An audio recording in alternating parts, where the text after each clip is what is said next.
3 creepy stories of imaginary friends gone wrong. This is Mr. H. You're listening to Masked Horror. The Vanishing Twin.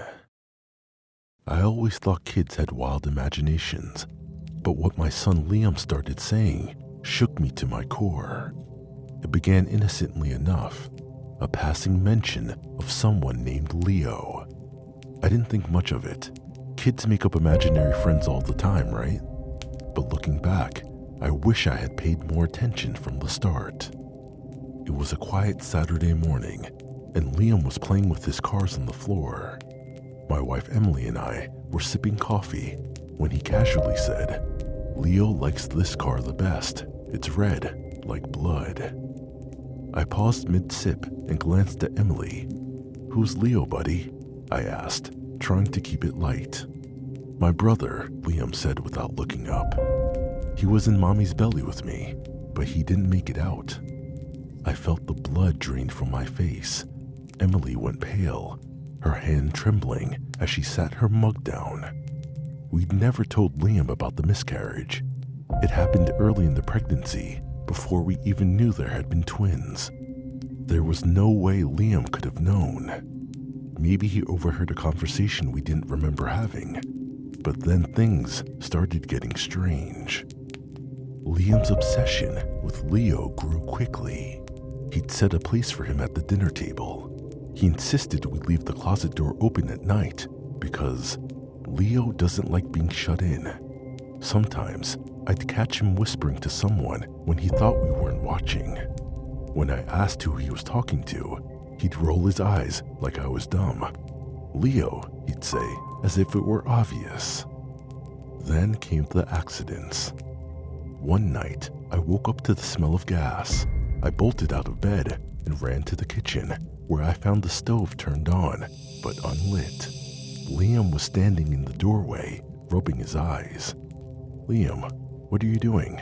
I demanded, trying to keep calm. "Leo told me to turn it on.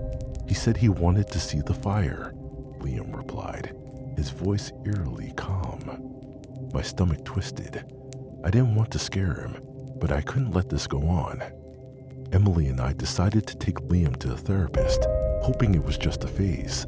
The therapist assured us that children often create imaginary friends to process emotions, but this felt different, darker. Things escalated quickly after that. Liam started blaming Leo for everything. A kitchen knife left on the floor. Leo wanted to see how sharp it was. The family cat locked in the dryer. Leo thought it would be funny. One night, we woke up to Liam standing over our bed, holding Emily's makeup mirror. When we asked him what he was doing, he said, "Leo wanted me to see what you look like when you're sleeping." We were terrified. Emily wanted to move, but I wasn't sure if that would solve anything.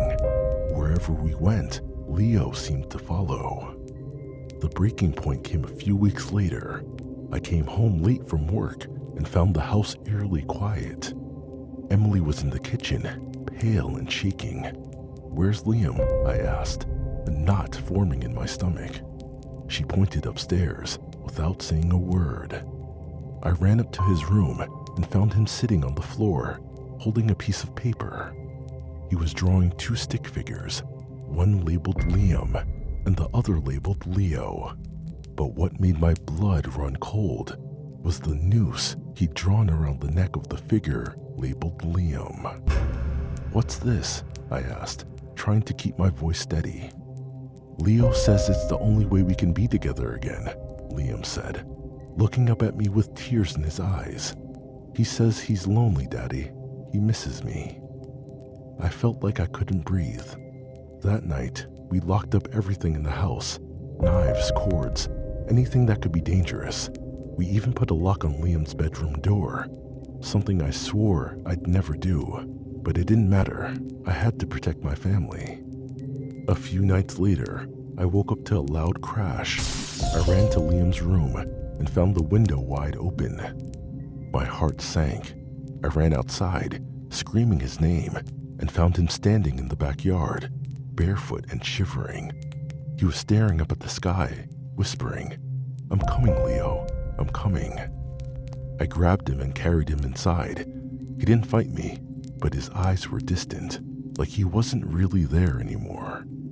That was the last straw. We packed up and left the house within a week. But even in our new home, the whispers continued. Liam still talks about Leo, though now he says Leo is angry at us for keeping them apart. Last night, I found another drawing on Liam's nightstand. It was the same two stick figures, but this time, both were smiling.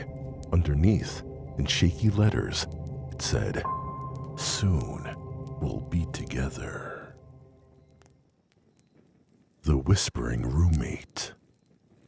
When my wife Rachel and I moved into our apartment, it felt like the fresh start we needed. It wasn't perfect. Peeling wallpaper, creaky floors, and that faint mildew smell older buildings always seem to have. But it was cheap, and that was what mattered. The landlord, an older man with a smoker's cough, handed us the keys and offhandedly mentioned, "The last tenant left some stuff behind. Feel free to toss it." Rachel asked, "Why'd they leave so suddenly?" He shrugged. "Single mom, tough life, I guess." We didn't think much of it at the time. If anything, it was a relief we didn't have to fight over the place with someone else. It started small, little things, like finding the bedroom door open when I was sure I'd closed it. Our TV remote would go missing, only to show up a couple hours later in strange places, like the fridge or under the couch. At first, I chalked it up to our own forgetfulness. Moving is stressful, but Rachel wasn't so sure.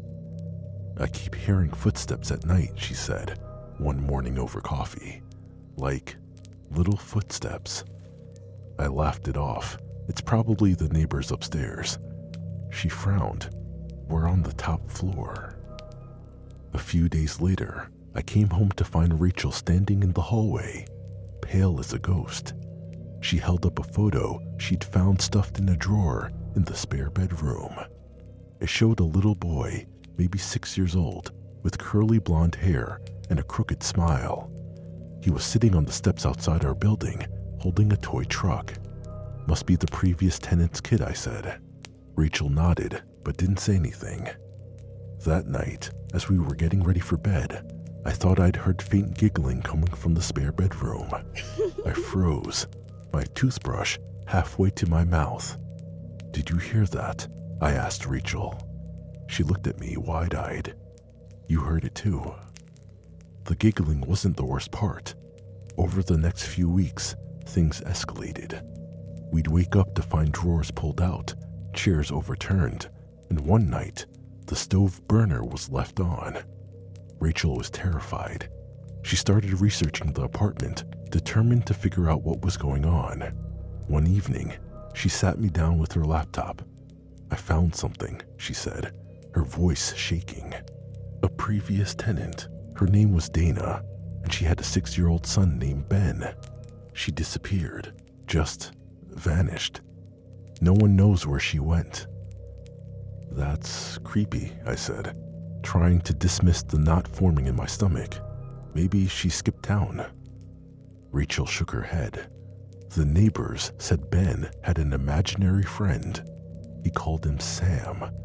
The night Dana disappeared, Ben told one of the other tenants he was playing with Sam when it happened." That night, I couldn't sleep. Every little sound, the creak of the floorboards, the groan of the pipes, felt amplified. Around 2 a.m., I heard Rachel scream. I bolted out of bed and found her standing in the kitchen, staring at the table. There, in the middle of the table, was a toy truck. It was dusty and old, and unmistakably the same one from the photo of the little boy. "I didn't put that there," Rachel whispered. Neither had I. The final straw came a week later. Rachel had gone to visit her sister, leaving me alone in the apartment. I woke up in the middle of the night to the sound of faint whispers. My heart pounded as I followed the noise to the spare room. The door was ajar, and as I pushed it open, I saw him. A little boy, blonde hair, crooked smile, sitting in the middle of the room, holding the toy truck. "Ben," I whispered, my voice trembling. He looked up at me, his eyes cold and empty. "Sam says you shouldn't be here." The air felt suffocating. I stumbled back, tripping over the rug and falling hard on my back. When I looked up again, the boy was gone. But the giggling was still there. The next morning, Rachel came home from her visit with her sister. I told her to meet me at a local hotel because I didn't stay the night there alone after what I saw. Honestly, I still can't believe or understand what I saw. I told her everything and what had happened. She didn't say a word, just grabbed her laptop and started digging deeper. That's when she found the most horrifying detail. Sam wasn't just an imaginary friend, she said. He was real. A maintenance worker here in the 70s, fired for inappropriate behavior with children. He was arrested later for kidnapping and murder. They found bodies, but not all of them. Her voice broke as she continued. One of the boys he took was named Ben. We moved out the next day, leaving most of our things behind. I didn't care about the deposit, the furniture, or anything else, but even now, months later, I can't shake the feeling that we didn't leave alone. Sometimes late at night, I hear faint giggles in the hallway. It has to be my mind playing tricks on me. That's what Rachel says, that it's just my imagination. But honestly, she didn't see what I saw with my own eyes. I'll never forget what I saw. The blue-haired girl. Being a single mom comes with its own set of challenges, but nothing could have prepared me for what happened when Lily started talking about Molly. It began on a rainy Tuesday evening. Lily, my 5-year-old daughter, was sitting at the kitchen table with her crayons, humming a soft tune to herself. I glanced over her shoulder and saw a drawing of 2 figures, a stick figure with long, blue hair holding hands with a smaller one. "Who's that, sweetie?" I asked, pointing at the figure with the blue hair. "That's Molly," Lily said cheerfully, not looking up. "She's my friend." I smiled, brushing it off as an imaginary friend. Lily's dad wasn't in the picture, and I figured maybe she was compensating for the lack of siblings. But over the next few days, Molly kept coming up in conversations. "Molly says she doesn't like our backyard," Lily announced at breakfast one morning. "She says it makes her sad." That was odd. Our backyard was unremarkable, just a patch of grass and a sagging wooden fence. I laughed nervously and asked, "Why does it make her sad?" "She doesn't like the police," Lily said casually, then went back to her cereal. I'll admit, I was curious. I've always been a true crime junkie. Podcasts, documentaries, you name it. Your channel masked horror. But Molly still felt like a harmless figment of Lily's imagination. That is, until the drawing started. One evening, as I was tucking Lily into bed, I noticed a new picture on her nightstand. It showed Molly again, but this time, she wasn't holding Lily's hand. She was holding a knife, standing in what was unmistakably our backyard. "Lily," I asked, trying to keep my voice calm, "why is Molly holding a knife?" Lily looked up at me with big, innocent eyes. "She says it's to keep the bad people away." That night, I couldn't sleep. Around 3 a.m., I heard a faint tapping sound. I always heard 3 a.m. was the witching hour. At first, I thought it was just the rain outside the window, but it was too rhythmic. Tap, tap, tap. I froze in bed, listening, and then it stopped. I told myself it was nothing, but the next morning, I found marks on the back door.